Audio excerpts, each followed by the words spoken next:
Guys of a Certain Age is brought to you by no one. Absolutely no one. Except these dudes walking down memory lane. Now let's head to the studio to see what they misremember next. It's the podcast of merriment and whimsy. It's Guys of a Certain Age. Robbie Koblenz in studio alongside Jay Reed. Yeah, it's definitely not choreography and merriment because we don't dance. Yeah, that's why I was saying whimsy. Yeah, the whimsy's much better. Yeah. Well, we don't dance, kind of like Genesis doesn't dance. You remember I Can't Dance? Yeah. The album, We Can't Dance, We Can't Talk. I think that was the last Genesis album with Phil Collins in it. Well, so... yeah, I would not know that sort of thing. Yeah, well, I think it was. I just enjoy the music. You're just here for the music, so.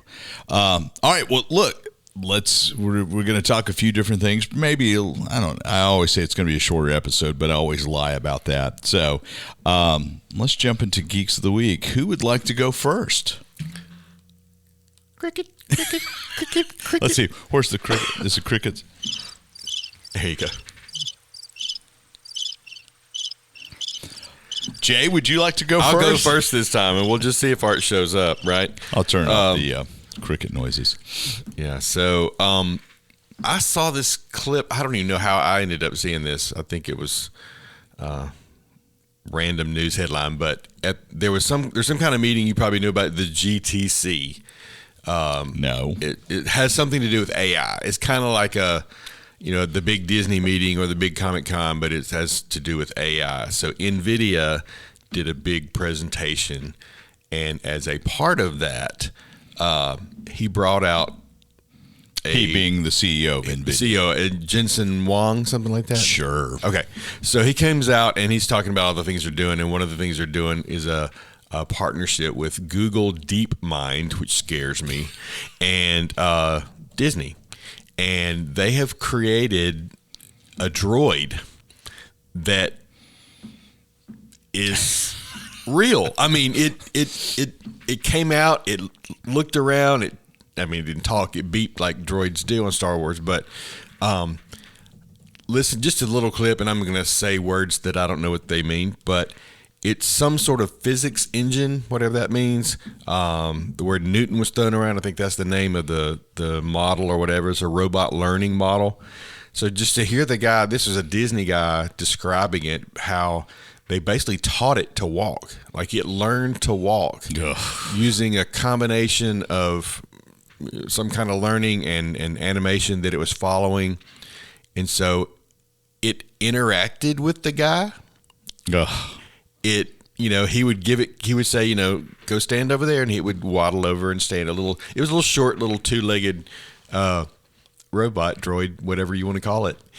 But they're talking about putting them in the Disney parks by the end of this year. So that's where Skynet's going to come from. It's from Disney. From Disney. So, I mean, cute. Wow. Wild, crazy, what does this mean next? And he was talking, I heard just a little clip of his speech, and he was talking about, or maybe I was reading about what he said, and he was talking about how, we have reached an age where, computing is about to take a giant turn. It's because of AI. It's exponential at this point. Yeah, that's more or less what he was saying. But the robots are cute. This one's name was Blue, and that's how it all starts. It said it has emotion, anger, shyness. It can laugh. Those kinds of. Did we not learn anything from Terminator? Well, yeah, and I went down kind of a rabbit hole because Skynet was supposed to have flipped the switch a couple of years ago. So I'm sorry. Go ahead. Well, I just kind of went down a little rabbit hole as far as other robots, and there's a lot out there that's about to explode, I think. Let's see. According to Terminator, Skynet became self-aware August 29 of 1997. So 30 years later, yeah. Wow. Just wow. I don't know. If you need to go watch the clip, if you haven't seen it, you need to watch the clip. I don't know. I don't know that I want to see that. That's a little creepy. So, well, creepy, cute, whatever. It's It's there. Yeah, and it's coming for us. How much do you use ChatGPT much at all? Zero. We didn't even know where to start with it. I've used it to refine copy. I've used it to help start writing. And ChatGPT definitely has a flavor and a style. It's been helpful in a few things, and a few things like and I don't know if ChatGPT was involved in this or not, but my mom, we got a new dog about 6 or 8 months ago, and my mom sent us a book. Just got it off on Amazon, how to train your Yorkshire Terrier or whatever. And I got about 2 chapters in and realized it was written by AI. Yeah. And because it was just poorly written. Yeah. And it was like repetitive. It did have some facts in it that I'd learned. Yeah. But I couldn't even finish the book. I was like, I can't even get through this. So I think but it'll improve. I mean, that will improve. I think it will, but it's also it's really scary. And people are kind of up in arms. That's one thing I read last night. Like 400 big deal Hollywood types that sent some letter to the Trump administration, complaining that, AI and GPT were using the same thing we talked about before. They were using material that didn't belong to them. That's right. Yeah. So there's been Adobe has created some AI additions to their programs, like Photoshop, Illustrator, a little bit in Premiere, but it's more difficult to do moving video. And I guess I need to recharge your little light there. And there's been speculation. There was concern that Adobe would use files that you upload for client approval to their Frame.io service, would use files to train their AI bots. And Adobe came out and clarified, no, we're not going to do that. Even though it says we can, we're not going to do that to you. So there's a lot of concern in the creative fields about, man, you can generate some decent stock images where you don't have to go out and shoot a thing. Oh gosh, I'm sure. Yeah, from a photographer standpoint. Well, just to watch on Instagram, you see stuff coming through that's using AI, and it's again, it's cute but scary. Scary but cute. Scary but cute. So, you know what else is scary and not necessarily cute? Losing $1 billion a year on a business. Guess who's losing $1 billion a year on their streaming service? I haven't. Apple. Really? According to a report in Variety yesterday, as we're recording, Apple's losing over $1 billion a year on Apple TV Plus, and they have 45 million subscribers. Now, Apple has, Apple generated $391 billion in revenue last year. Okay. So losing $1 billion, they made a profit of $93.7 billion in fiscal 2024. Losing $1 billion is, $1 billion here, $1 billion there. Now we're talking real money. When you look at the fact they've only got 45 million subscribers at $5 a pop a month. So what is that? That's 200 million a year. 200 million a month, 250 million a month. You're talking what, 2.5, close to let me do the math. What is that? Is it just $5 a month? Yeah. Okay. I think it's $6 a month. So let's do the math. 45 million, add a zero, add a zero, add a zero. 45 million times $6 times 12 means they are making $270 million a year if everybody's paying a subscription versus a comp subscription. So if that means they're spending probably 1.3 to 1.4 billion a year on the content is on the content significant, and then the infrastructure. So think about that. I can't think about that. I live in the real world.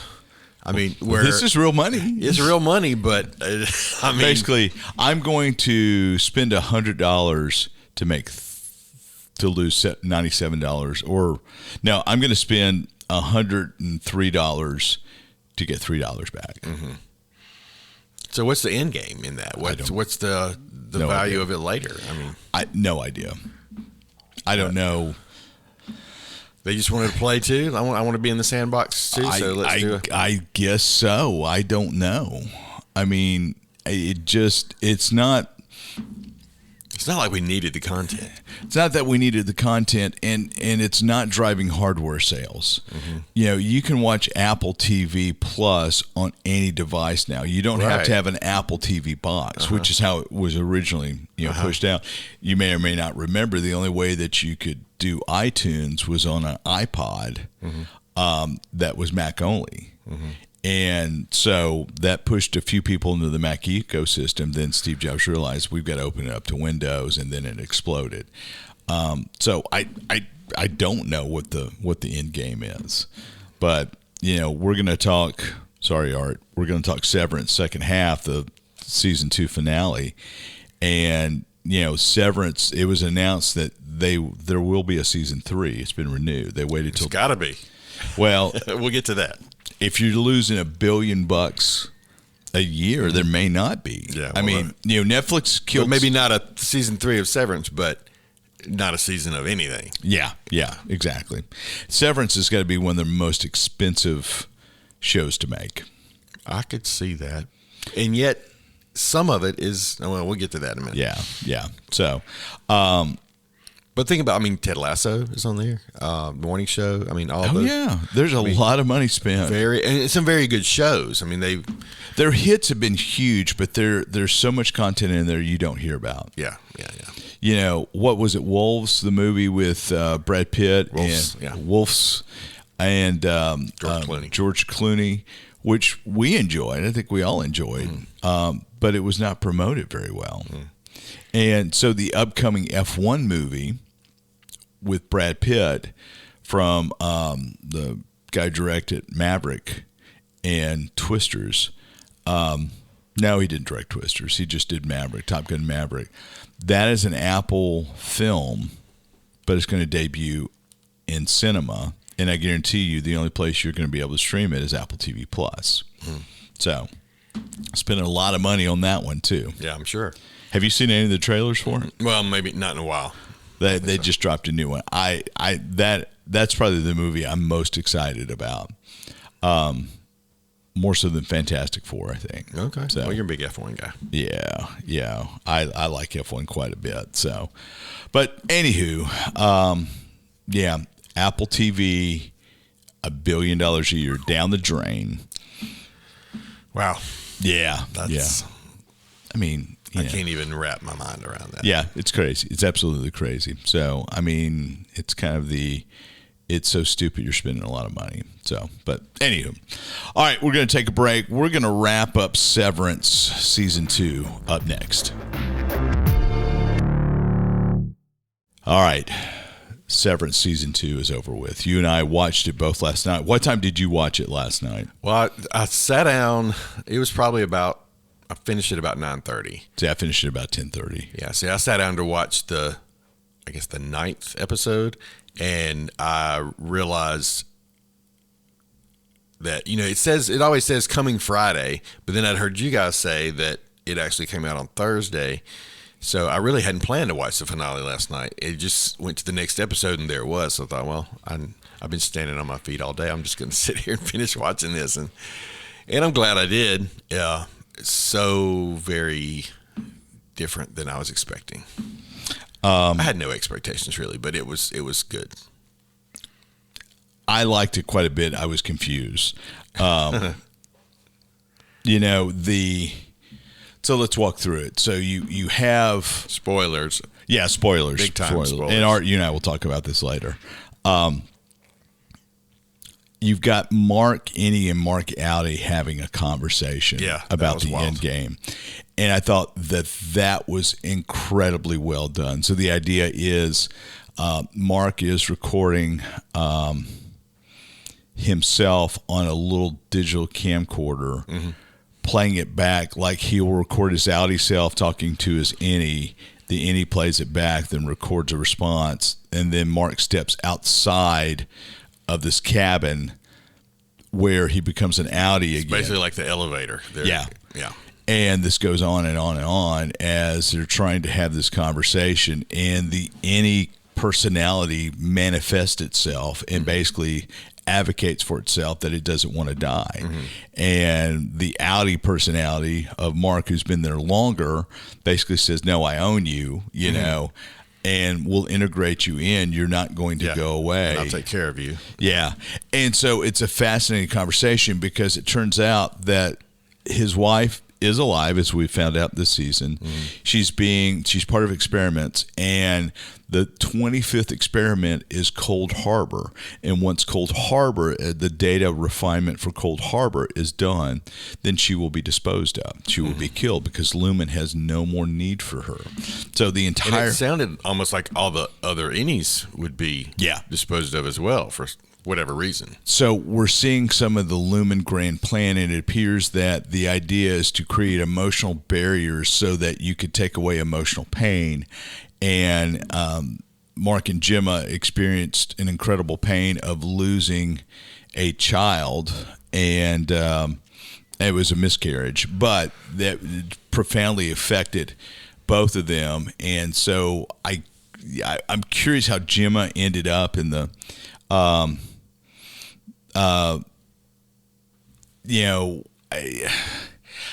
if someone from Lumen, the doctor who's in charge, came and said, hey, I can help you forget this, come with me, we can make your life better.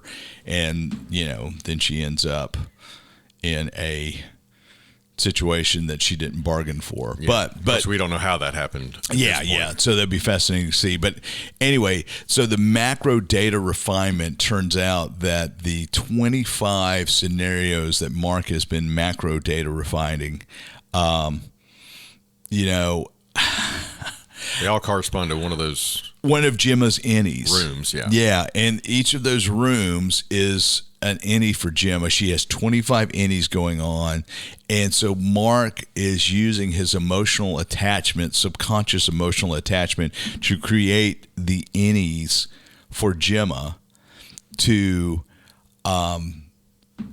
experiment upon emotional detachment, and if the barrier between the innie and outie holds, because they're trying to free people from negative, hurtful emotions. See, I didn't even get all that. Yeah. So that makes a lot more sense now. So the whole idea that the Cold Harbor, which has been worked on since the beginning of the series, is the 25th and final, and it's the most emotional pain that these two people, Gemma and Mark, had experienced with the loss of an unborn child, and that if Gemma could do something that would be incredibly distressing for her outie as a new innie and not have any emotional contamination, then the experiment holds. Right. And then at that point, Lumen's done with her. She's gone. She's going to be sacrificed along with a goat. Yeah. Which would lead them to the goat and Gemma to the warm embrace of Kier in the afterlife. Right. So Mark, Innie, and Outie hatched this plan to get Gemma out. And so basically Innie Mark has to finish data refinement with Heli R's, with Heli's, it's Heli R, right? Yeah. Heli R, yeah. With Heli's help, and then distract Mr. Milchek while Mark goes to find Gemma. Down the dark hallway on the testing floor. And one of the things we found out is Mark's severance is only attached to the severed floor. So when he goes down the elevator to the testing floor, he is his outie. He's able to find Gemma, take her out of Cold Harbor, but where she then recognizes him. And then they escape. There is the goat scene where what's her face from Game of Thrones, who we saw earlier in the season, I cannot remember her name to save my life. She brings the goat to the big dude. Okay, yeah, I don't know her. Yeah, Christine. I can't remember I her was name. thinking Sandra Bernhardt is the other woman on the testing floor, right? The one that. Sure. Yeah, I think it is. Yeah. It is. Anyway, so they're preparing this goat for slaughter, and whatever her name is, I need to look it up. She does not want to slaughter or sacrifice this little baby goat because she's had to do it numerous times. She turns on the Egan, who is ready to finish this thing. Mm-hmm. And then Mark starts banging on the door to try to get in. She hadn't turned on him until he starts banging on the door. They show like she's about to pull the trigger. Yeah, to kill the goat, because the spirit of the goat is going to guide Gemma to Kier's arms. How bizarre. Yeah, that was pretty wild. But it set up an amazing, and this is where, to me, it got, we'll have to back up in a minute because we didn't even talk about the marching band. I know. I was going to say that was huge for me when they finished the data refinement, and you got this statue of Kier Egan or whatever, this animatronic, right, yeah, and he gives a little speech, and then Milchick comes out in the spotlight like it's a game show, and they do this little dialogue, and so he finishes it. The macro data refinement for Cold Harbor, the lights die, and then iSirius by the Alan Parsons Project starts playing, and smoke starts coming out. And if you recall, back in the 80s and 90s, late 80s, early 90s, through the Jordan run, that's how the Chicago Bulls announced the lineup for the Bulls, as they played iSirius. Uh-huh. And with smoke and effects, and the Bulls were ahead of the time with lineups. And so it was very, you are amazing. You have done this amazing thing. We're going to shower you with adulation. See, I had a completely different picture. I thought, because they had talked about the innies being done with after this refinement was done, that gas was coming out of the vents, and this was going to be the end. And then all of a sudden, spotlights on the Kier, and then spotlight coming on Milchick and their little interaction. And so Milchick and Kier have this stand-up routine that gets a little biting. Yeah, and I want to know, is that an AI they've developed based upon what they thought Kier's personality was, or what the deal is? Yeah. And Milchick has his cards like it's a script almost. Like he's Ed McMahon to Kier's Johnny Carson. Yep. And they're going back and forth. And then Milchick has to run out, and the band comes in. Choreography, the Department of Choreography and Merriment. It's a friggin' marching band that comes in almost HBCU style. Uh-huh. And Milchick is like the drum major. He's got spats on. He's marching around with the mace. I mean, it's almost doing it well. And doing it incredibly well. And so this is they're celebrating Mark S. Yep. This is part of the celebration. Mm-hmm. And then they have the cards that pop up with Mark's face. His face is like, we didn't even talk about Mark. Mark S. gets off the friggin' severed elevator, and there's this mural. A new picture is up, with almost him as like the god of the group. I mean, everybody's looking at him. He's got his eyes closed and kind of raising his arm up. It's bizarre. It's bizarre. It's almost like a Last Supper type painting. Mm-hmm. And then, so Mark S. is being heralded as this savior because he's about to finish this macro data refinement thing. Right, big day for Lumen, they keep saying. Yeah, big day, because this is the final.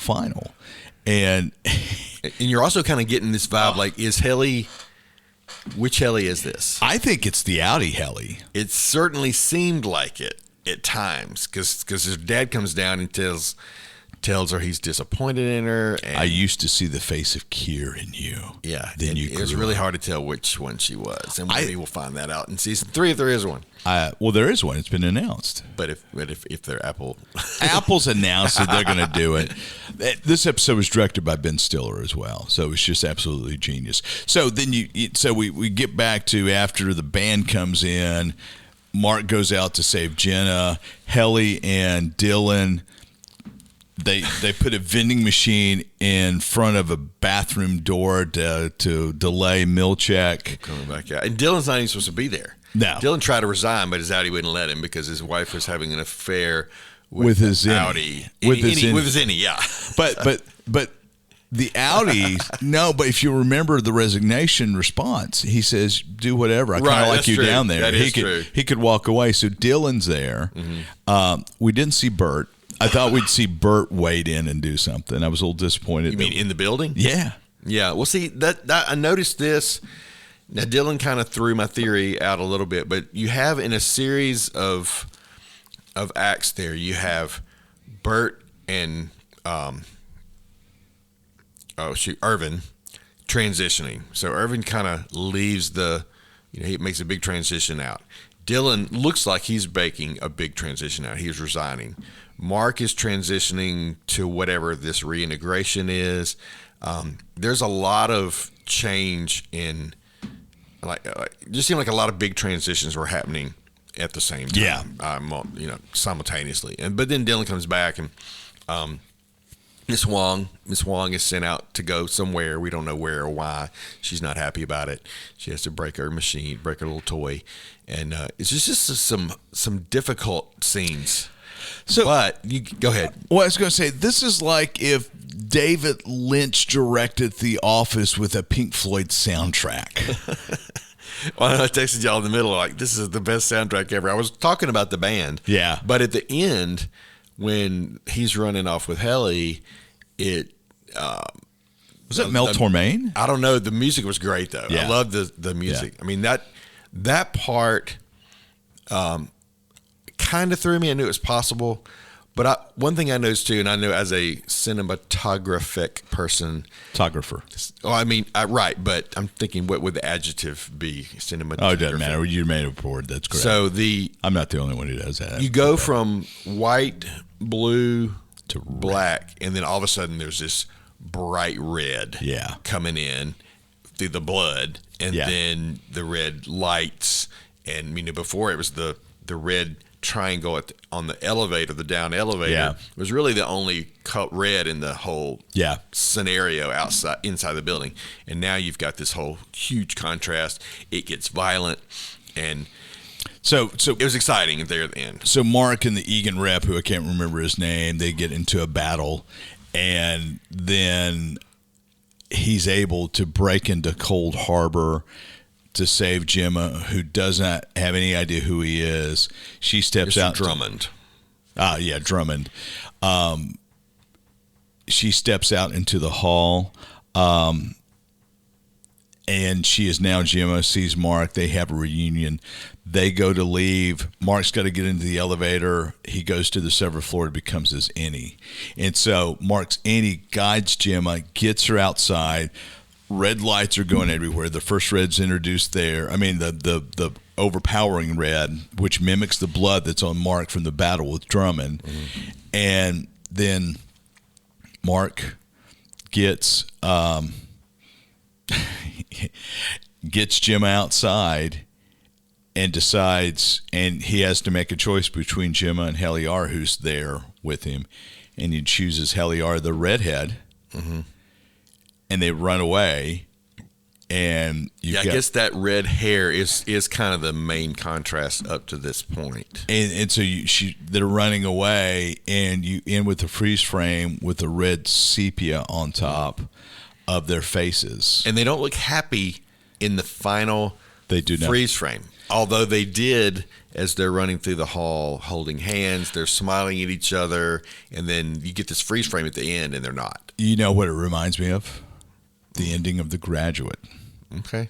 So The Graduate, where Dustin Hoffman marries the girl, but he had an affair with the girl's mom, and they're happy. They're running towards the bus to get on the bus. They're joyous. They get on the bus. They sit down in the very back seat, or maybe it's a taxi. I can't remember. And the joy just kind of runs off their faces, and they look away, and they realize maybe this wasn't the best decision. Reminded me so much of The Graduate. And I couldn't see. I mean, they were both in the same state, Gemma and Mark, before he says, go outside the door. I mean, why didn't he go out with her? And I mean, I know it was his innie, but everything had gone to plan up to that point. Because he loved Helly R. Well, right, yeah. Yeah. But Helly came along a few seconds later. Like, he could have just gone out the door with Gemma. Yeah. He sent her out. She transitioned back to Audi and realized what's going on. And she can't get in. Can't open the door, right. But Helly came along at that point. He could have already been gone before Helly got there and chose not to. Yeah. Which, of course, season 3, we got to set up season 3. And that was the twist that you knew was coming, but you didn't know where it would land. So my questions are, Corbell, Patricia Arquette. Cobell, yeah. Cobell, not Corbell. Harmony Cobell. Harmony Cobell was supposed to be in charge of the severed floor when this miraculous event happened. Uh-huh. So would she have come in with a Kier animatronic and had a little repartee there? Mm-hmm. Or was this just designed, did Milchek design this for himself? Mm. So how much of the celebration was Milchek's idea versus structured from Lumen? Because everything is structured from Lumen, right? Yeah, but he was also, before Cobell left, he was still there, right? He was. And so he was like the assistant. Right, so the waffle party was him. Yeah. All the other little weird things were him. Well, he implemented them. We don't know if he was responsible. Sure. Yeah, but I mean, he was already the one implementing that kind of stuff. So it makes sense that he would still be doing it now. But if you remember, Cobell said, I'm the one supposed to be there when this happens. Okay. So that happened earlier. So I'm waiting for Hallmark to come out with this greeting cards. When he opened up the card that Kier was holding when he got to the room, and you open it up and there's a waffle. Opens up like a 3D card. So I'm waiting for Hallmark to come out with those. Oh, man. The waffle card. It's just crazy, ain't it? Mm. It just is. It's bizarre. This show. Some of it will never make sense. Yeah. Again, it's, to me, David Lynch doing The Office. That's what. Oh, man. Well, I'll tell you, it was just off the side here. Melissa sat down with me 2 or 3 episodes. Like, I was just watching, and she sat down and watched with me, and we started. It got into some things, and she's like, "So what happened here? What does this mean? Why is it?" And I was like, "You know what? This would take me an hour to halfway explain where we are." So, I mean, it's definitely something you can't just jump into. One of the things I read was all the rooms that have been revealed, that we've seen the names on the rooms, those are actual names of cities that are close to bodies of water. Okay. So there's the body of water, the idea of coming out of water as a rebirth. So each of these innies are reborn outies. There's that. There's just so much to unpack. So, yeah. But I want to rewatch. I want to binge it from top to bottom and see what I pick up. Mm-hmm. But I'm sure you'd see more knowing what's coming. Yeah. Rank this 2 seasons of Severance. Compared to what? Well, just stuff that nothing like it. No, there's nothing like it. How in your list of favorite TV that you've watched in the past 5 years since we've been doing this show, where does it fall? Maybe top 10. But I'll say, as interesting as it was, I think it was more just because it was something completely different. The acting was terrific. And I think especially, that really came out last night. I think the last few episodes when Milchek is being scolded of his verboseness, and I loved, what was it, devour, not fecundity, but anyway, he used some big words to tell the guy to leave. Yeah. Leave him alone. I won't say it on here. But that whole track of, that whole line of dialogue and everything was interesting. The way they developed the characters this season. I mean, obviously that was part of the whole show, was to see more of the Audi and meet more people. But I really liked how they developed the characters this season. Adam Scott has got to be nominated for Best Lead. This show's got to be nominated for the next round of Emmys. I mean, it's really incredible. I think it's going to be a very influential show. The visual style is incredible. And again, as he's running through, covered in blood to try to get to Gemma, to get to the dark corridor, to go down the elevator, it's very reminiscent of the first run through in season 2, episode 1, as he's trying to find Gemma. And there's so many parallels. So yeah, and like I said, there's so much to unpack. We know now why there's a goat farm in one of the rooms, but mammalian nurturing. So yeah, it was yeah. But I still don't think that we don't know everything about that. Like you said, all the rooms. And what about Salt Neck? I mean, that was a Lumen factory. Seemed to be they created ether. What was the point of all that? I mean, we got a taste of that, but not near the whole story of Sissy and the guy that she borrowed the truck from and their little romance. I mean, there's a lot that could be expanded on in this. Yeah, and we still don't know where the factory is located. Have no idea what the state is. The license plate says PE. Okay. Yeah. Crazy. Something I watched a little bit of behind the scenes, and it was, I think they were talking about Salt Neck. Salt Neck was some city in Newfoundland or something like that they found. But anyway. It's bizarre. Yeah. But highly entertaining. Very good. Highly recommended. So, okay, we're going to wrap it. We're going to sever ourselves on out of here. Thanks for listening. We'll see you next time around.